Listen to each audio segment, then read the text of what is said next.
In the Kellogg's Cafe, we had this holiday baking challenge where the finalists, there were 4 of them, could bake any dessert they wanted to as long as they incorporated some Kellogg's cereal. And it was really great because all of the dishes were super creative. The dish that won, I think she called it a Frosted Flakes pear berry tart. And it was beautiful. I mean, if you had sent me to the city's best bakery to go buy a beautiful tart to take to a holiday party, I would have been happy to take this one. There she is, Padma. Knew it. As soon as you let your guard down, she's good at this. I think people have an appetite, no pun intended, but I think people really have a desire to see food on TV, to see it made, because at some point in our lives, all of us will cook. And you don't have to be a professional food person to have really strong opinions about food. I like to think of Top Chef as the gold standard of cooking shows, as well as kind of the OG of the, food TV world. We try and make the food and the people who prepare it the stars.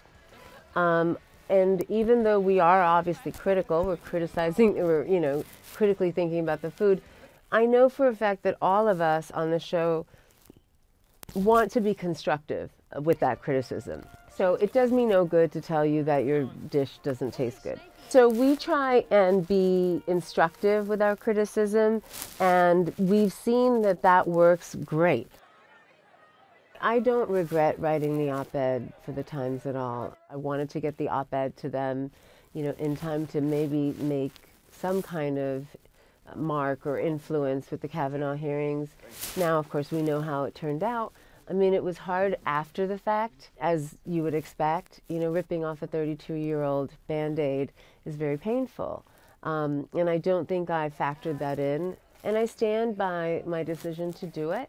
I just think if you do something that drastic and emotional, you should buffer yourself by having some mechanisms in place.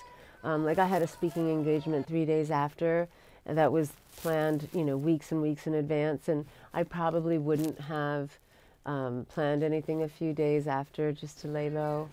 One of the reasons I didn't speak out about it is because I didn't see anyone else speaking out about it.